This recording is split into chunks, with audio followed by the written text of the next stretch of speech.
Salut amis auditeurs, auditrices, nous sommes toujours dans l'Histo Afrique sur mission pour revenir sur le problème du peuple assis dans les ténèbres. Le peuple assis dans les ténèbres, Matthieu 4, 16 nous dit, ce peuple assis dans les ténèbres a vu une grande lumière. Et sur ceux qui étaient assis dans la région et l'ombre de la mort, la lumière s'est levée. Et nous avons passé du temps et nous prenons du temps pour comprendre ce que la Bible entend par ténèbres. Et nous sommes promenés dans la Bible, parler des caractéristiques d'un peuple assis dans les ténèbres. À quoi reconnaît-on un peuple assis dans les ténèbres? L'invisibilité, la saleté spirituelle, la défense en défense, le manque de photosynthèse, les œuvres mortes, etc., etc. Et nous voulons aller plus loin pour que nous puissions comprendre ce que la Bible dit. Et Jésus lui-même, dans Matthieu 6 alors, vous voyez, nous partons de Matthieu 4, et nous sommes maintenant dans Matthieu 6, et Jésus, dans Matthieu 6, verset 22, nous dit, « L'œil est la lampe du corps. Si ton œil est en bon état, tout ton corps sera éclairé. Mais si ton œil est en mauvais état, tout ton corps sera dans les ténèbres. Si donc la lumière qui est en toi est ténèbres, combien seront grandes ces ténèbres? » Et nous nous disons que ici, mauvais œil égale ténèbres, bon œil égale lumière. Donc la lumière est la lampe du corps.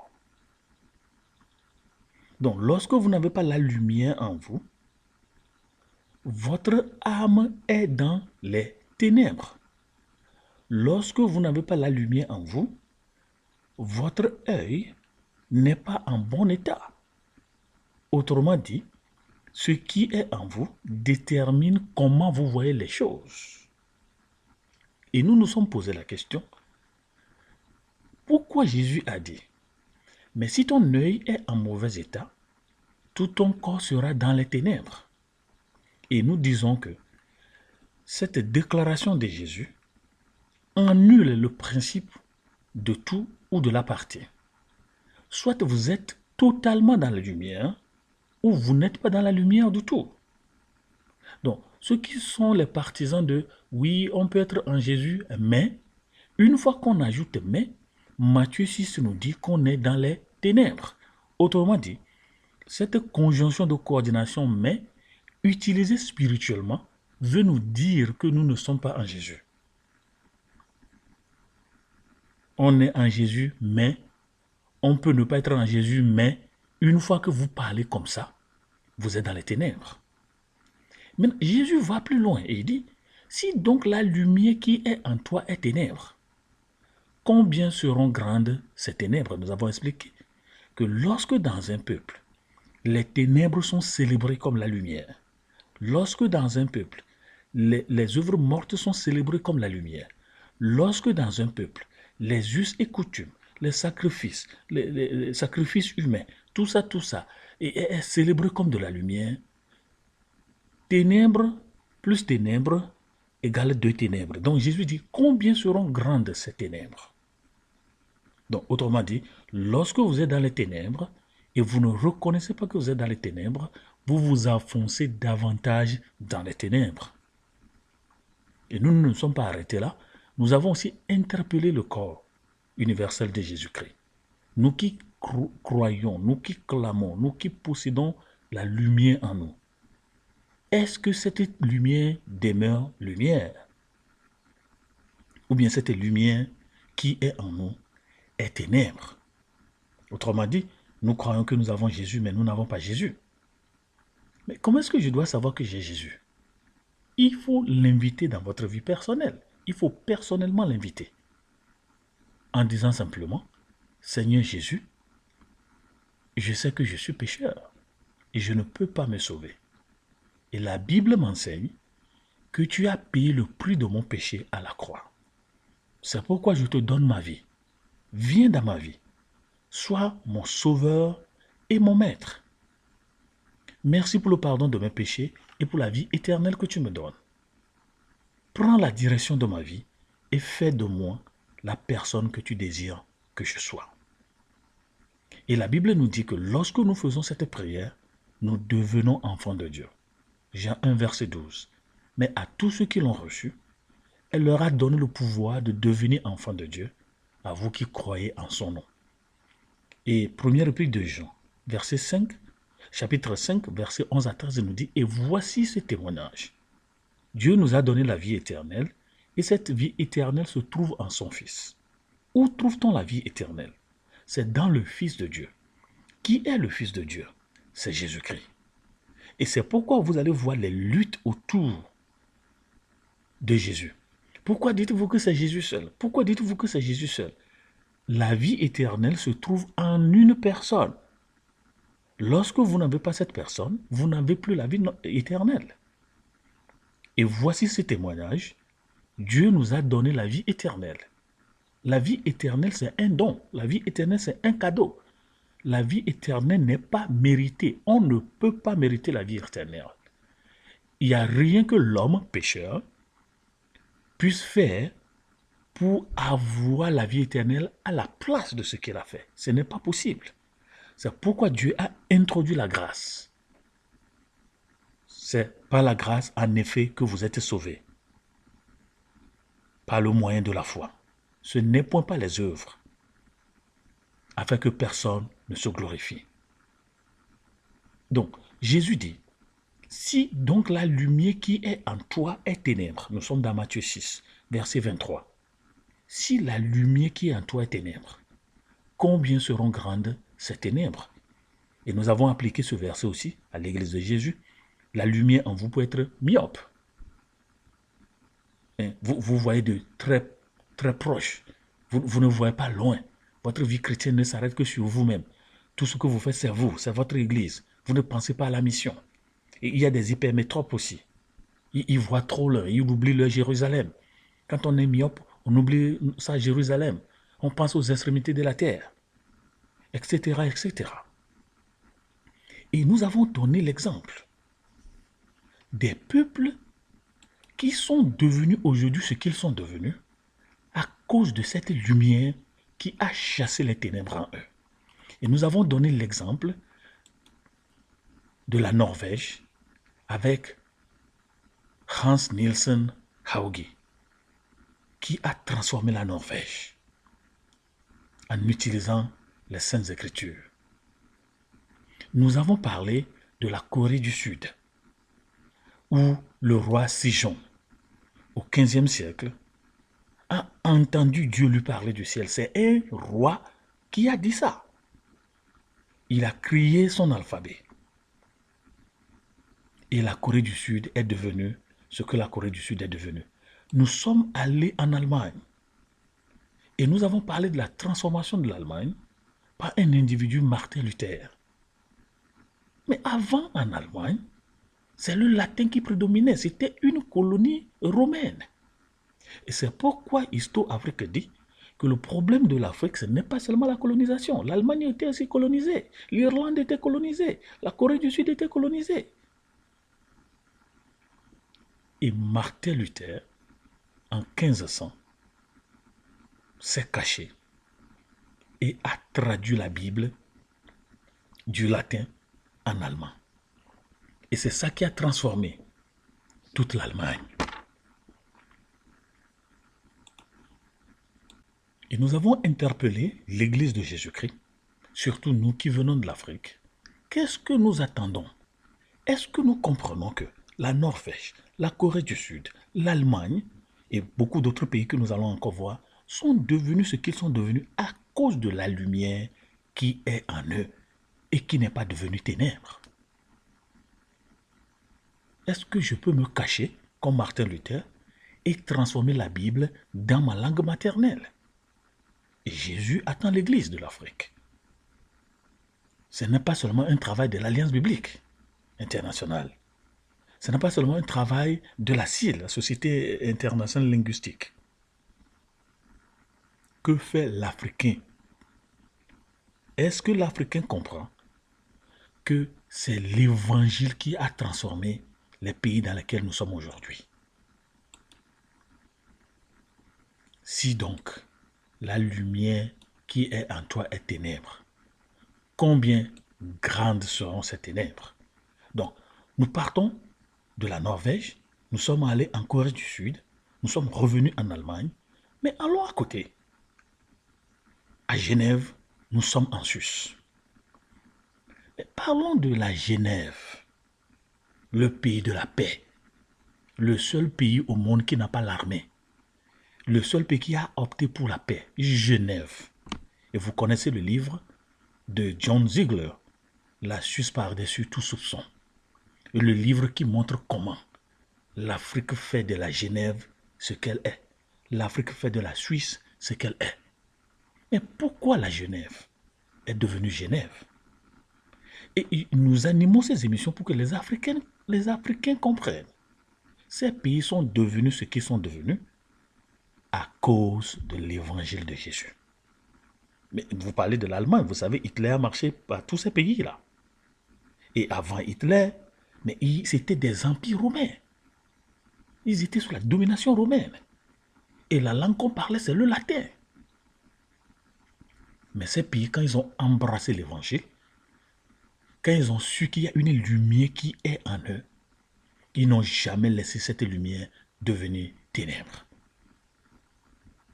Norvège, Corée du Sud, Allemagne, nous sommes alors en Suisse, précisément à Genève. Vous savez, la Genève est un petit pays de l'Europe qui ne peut planter que 4 mois par an. Voilà ce que nous allons appeler leur saison pluvieuse. La Suisse ne cultive pas du cacao. Mais lorsque vous êtes en Suisse, vous allez trouver les plus beaux chocolats du monde. Sur son petit territoire, on fait l'élevage et on a les produits laitiers de meilleure qualité. La Suisse est un pays qui donne l'image d'un pays en sécurité où règne l'ordre et le travail. Mais c'est ce qui fait de cette île le pays le plus sûr du monde. Mais comment est-ce que la Suisse est devenue la Suisse? Comment est-ce que Genève est devenue la Genève? Est-ce que c'est de la magie? Non, pas du tout. Mais retenez qu'en 1530, la Genève était surnommée la ville la plus puissante de l'Europe. La ville la plus puissante de l'Europe. Mais lisez The Book That Transforms the Nations. Ou bien lisez Kingdom Beyond Borders. La Suisse était la ville la plus sale de l'Europe. La ville la plus puissante de l'Europe. Il y avait tout ce qu'on peut voir chez nous aujourd'hui. Des dépotoirs ambulants, des soldats de fortune. Mais comment une ville si sale est devenue une ville si prospère? Comment une ville de crime et de corruption est devenue le carrefour de la diplomatie internationale? Comment une ville de crime et de corruption est devenue le centre des agences humanitaires? Comment une ville de crime et de corruption la plus puissante de l'Europe est devenue le centre, le poumon même, le cœur des organisations internationales? Comment cette ville de grande ignorance a fini par être le centre de prestigieuses écoles où les barons du monde envoient leurs enfants étudier? Comment la Genève est-elle devenue la place où les ennemis s'y rendent pour signer leur accord de paix et traités importants? Comment cette ville et cette nation sont-elles restées libres pendant des siècles et ce sans guerre? Avant d'aller vous aventurer dans la diplomatie, dans la gouvernance, dans l'administration, il faut savoir, avant d'aller plus loin, demandons-nous si un homme de Dieu a déjà prêché à éduquer les membres sur comment finir avec les lieux de nidation des moustiques, est-ce qu'un homme de Dieu a déjà parlé des dépotoirs dans nos villes? Pourquoi? Pour nous, ce n'est pas spirituel. Et Jésus dit, lorsque la lumière qui est en vous devient ténèbres, lorsque la lumière qui est en vous ne voit pas les choses importantes dont vous devez parler, combien grandes sont vos ténèbres? Le peuple est déjà assis dans les ténèbres. Et vous, vous dites que vous avez de la lumière. Et votre lumière ne montre rien. Le peuple est alors doublement assis dans double ténèbres. Qu'est-ce que nous prêchons? Donnez, donnez, donnez, donnez, donnez. Donnez, donnez, donnez, donnez, donnez. Et on ne se soucie même pas de la galère, de la misère, de la dèche des membres. Si la lumière qui est en vous est ténèbres, combien grandes seront ces ténèbres? Et nous retournons à la Genève en Suisse. Vous voyez, on peut faire une comparaison ici. Genève et Genèse. La ville la plus puissante de l'Europe est devenue la genèse de la paix internationale. La ville la plus puissante du monde est devenue la genèse de la diplomatie internationale. Est-ce que l'Africain sait ça? Il ne suffit pas de dire, notre pays est ici, notre pays c'est là. Qu'est-ce que vous faites de votre lumière? C'est la question que les anges se posent. C'est la question que les esprits se posent. Même le diable que nous insultons tous les jours nous pose la question. Église de Jésus-Christ, vous dites que moi je suis ténèbres, mais qu'est-ce que vous faites? Si vous dites que vous avez de la lumière, vous ne faites rien, mais vous n'êtes pas aussi lumière que moi. Nous sommes tous deux ténèbres. Donc Jésus dit, si la lumière qui est donc en vous est ténèbres, combien grandes sont ces ténèbres? Nous ne prêchons pas sur l'hygiène et la propreté. Nous ne prêchons pas sur la diplomatie. Nous ne prêchons pas sur ceci, parce que ce n'est pas spirituel. Mais l'Église de Jésus-Christ oublie que le mot propreté commence par la propreté mentale. L'Église de Jésus-Christ oublie que la sanctification commence par la propreté. Une Église qui n'enseigne pas la propreté ne va jamais réussir à expliquer la sanctification à ses membres. Ils ne vont pas comprendre. Il y a la propreté mentale, une propreté morale, ce que l'on pense et ce que l'on fait. Est-ce qu'il y a une adéquation entre ce que je pense et ce que je fais? Est-ce que ce que je fais est ce que j'ai dit? Est-ce que ce que j'ai dit est ce que je fais? Mes amis, est-ce que vous n'allez pas vous mettre d'accord avec moi que nous sommes des hypocrites? Où devant les gens, nous disons de très bonnes choses. Et quand on est seul, on fait autre chose. Jésus dit, si donc la lumière qui est en nous est devenue ténèbres, combien grandes seront ces ténèbres?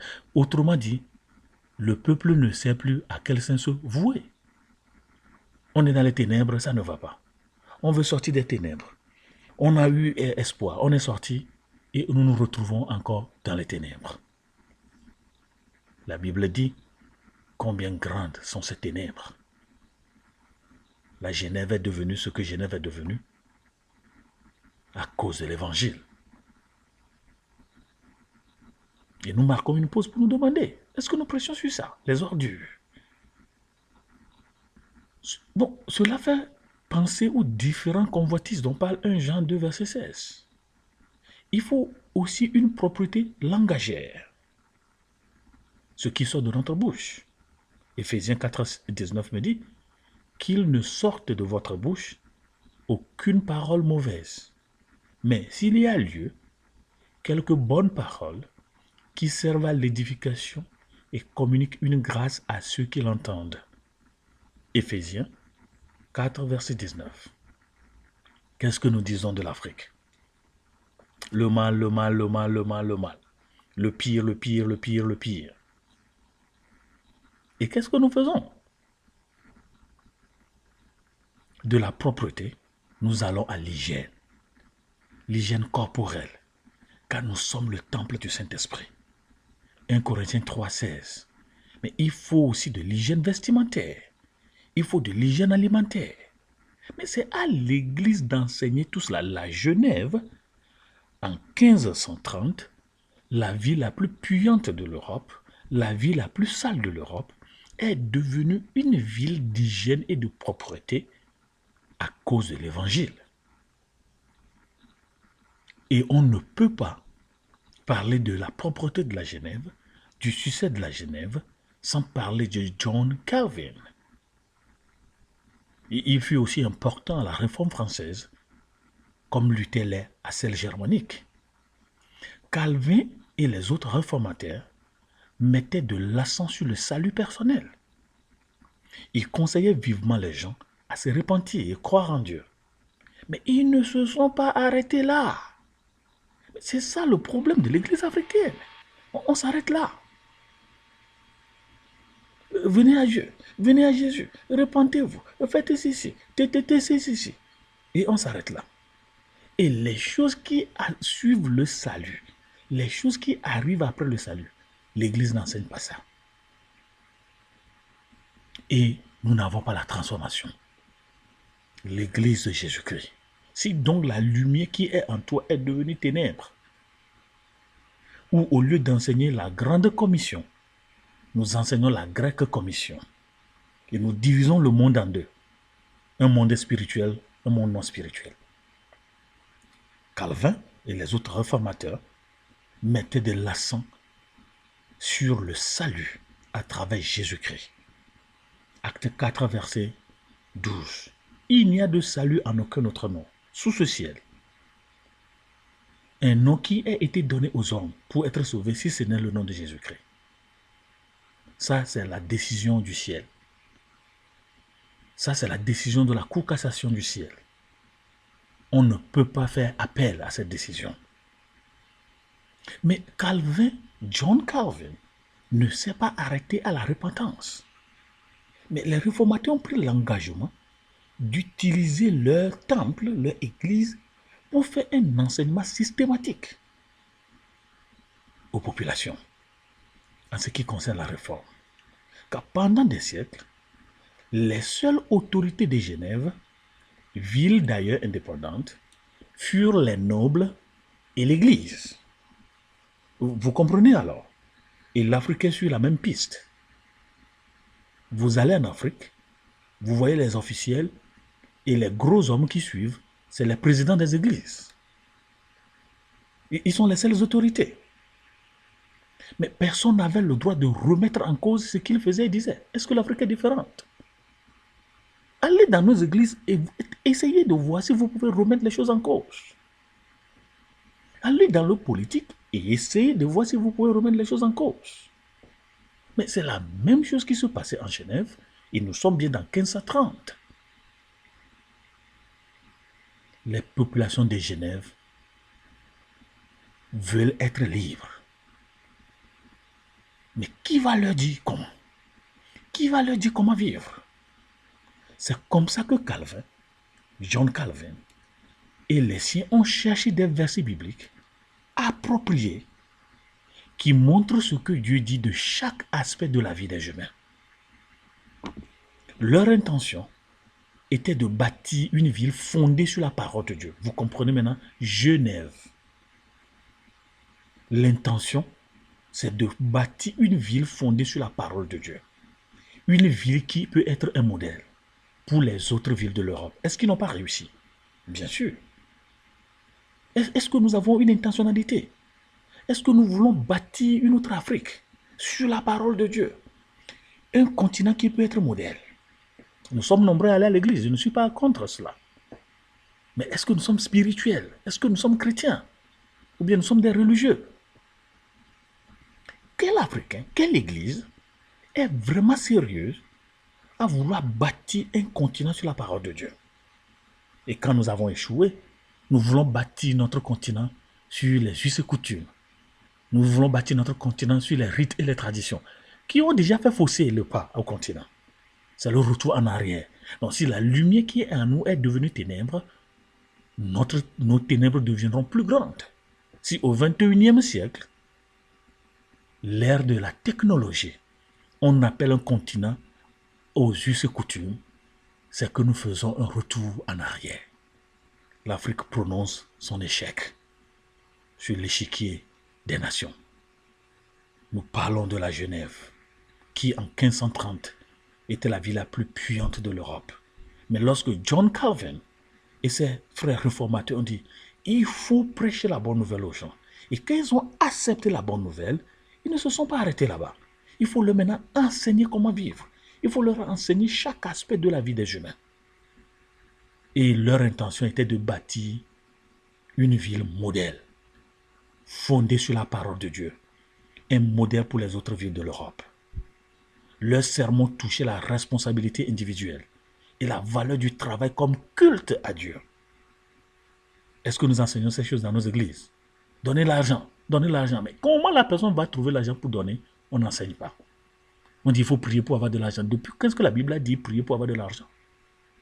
Depuis quand la Bible a dit jeûner pour avoir de l'argent? Depuis quand la Bible a dit veiller pour avoir de l'argent? La bénédiction est basée sur le travail et non sur la prière. Et la prière nous permet de trouver du travail, d'être excellent dans notre travail et d'avoir les écluses des cieux ouvertes sur notre travail. On ne bénit pas la prière. Et nous continuons à enseigner ces fausses doctrines, autrement dit la doctrine des démons, dans nos églises. Dieu bénit le travail. Donc, John Calvin et ses frères ont enseigné aux Européens genevois à ne plus se fier aux vieilles croyances chrétiennes qui avaient tendance à séparer le sacré avec le séculier. Même chose en Afrique. Ceci est spirituel. Aller à l'église est spirituel. Lundi, mardi, mercredi, jeudi, vendredi, samedi est spirituel. Mais aller au travail lundi, mardi, mercredi, jeudi, vendredi, samedi, c'est une malédiction. Vous avez trouvé ça dans quelle Bible? John Calvin et ses frères n'enseignaient pas que l'Église, celle qui est sainte, et que le reste du monde est impur, profane, rempli de choses de tous les jours. Ils n'ont pas enseigné que c'est à l'Église seule qu'on doit être saint, ou c'est à l'Église seule qu'on adore Dieu. Et pour repartir se plonger dans tout le reste de la semaine, dans un monde sale et maudit, la Bible n'a pas enseigné ça. On adore Dieu partout, en tout moment. Ils ont enseigné aux gens de laver le monde. Ils ont enseigné aux gens de laver leur vie. Ils ont enseigné aux gens de laver leur commerce. Ils ont enseigné aux gens de laver leur ménage avec la parole de Dieu et la prière. 1 Timothée 4, verset 4 à 5 me dit, car tout ce que Dieu a créé est bon, et rien ne doit être rejeté, pourvu qu'on le prenne avec action de grâce, parce que tout est sanctifié par la parole de Dieu et par la prière. Tout dans le monde. Pour John Calvin et ses frères, le travail est un appel de Dieu. Nous parlons de l'appel de Dieu. Je suis appelé par Dieu. C'est tout ce que nous savons. Être appelé par Dieu, c'est de tout abandonner et d'aller se mettre dans un coin. On ramasse les gens, on fait les dîmes et c'est ça. Mais le travail, c'est le premier appel de Dieu. C'est le premier appel de Dieu. Le travail est un appel de Dieu, Église africaine. Pourquoi la Genève est devenue ce que la Genève est devenue? Je vous retrouve la prochaine avec John Calvin et ses frères qui ont transformé la Genève, la ville la plus puissante de l'Europe en 1530, en une ville modèle, bâtie, fondée sur la parole de Dieu, qui est devenue le centre même de la diplomatie internationale et des centres d'affaires les plus prestigieux du monde. Afrique, est-ce que tu as un modèle de ville que tu veux fonder sur la parole de Dieu? C'est pourquoi Jésus dit, donc la lumière qui est en toi est ténèbres. Combien seront grandes ces ténèbres? Et Ésaïe avait vu cela de loin. Il dit, malheur à ceux qui appellent le mal bien et le bien mal, qui changent les ténèbres en lumière et la lumière en ténèbres, qui changent l'amertume en douceur et la douceur en amertume. John Calvin n'avait pas dit aux Genevois qui sont dans la douceur. Comment pouvez-vous avoir la plus puissante ville du monde et dire au nom de Jésus-Christ que vous avez la paix, vous avez la joie, il suffit de les réclamer, il suffit de les prier. Vous allez trouver ces choses où? Qui a enseigné ça? Que le Seigneur vous bénisse et vous garde. Nous continuons la prochaine fois avec la Genève. Comment la Genève est devenue la Genève. Au revoir.